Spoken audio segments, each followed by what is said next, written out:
आम्ही महाराष्ट्रातली आहोत, छत्रपतीच्या रक्ताची आहोत. आम्ही दुसरं पदार्थ खाऊ शकत नाही, ही पहिली गोष्ट आहे. मग बऱ्याच लोकांची उद्या एक शंका राहील की ह्या माणसाने एवढा कार्यक्रम मुलीचा का केला. बराच तुम्हाला बसणाऱ्यांना माहीत नसेल, आमची मुलगी आणि मुलगा आज मोठा झाला हे तुम्हाला आज दिसतं. आज माझी मुलगी मोठी झाली हे दिसते, पण आम्ही दोघं कीर्तनकार असताना माझ्या मुलीला आणि माझ्या मुलाला कधीही वडिलांचं सुख कधी मिळालं नाही. 3 महिन्याची माझी मुलगी असताना दुसऱ्याच्या घरामध्ये ठेवून आम्ही कीर्तन केली. माझ्या मुलांनी 10वी पर्यंत आतापर्यंत त्यांची वडिलांचा संपर्क कधी आला नाही.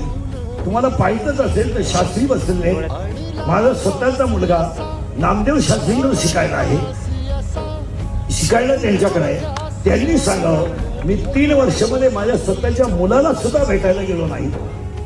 शास्त्री सांगतील, आम्ही रात्रंदिवस 32 वर्ष रक्ताचं पाणी करून 6-6 तास बोलून 800 किलोमीटर प्रवास करून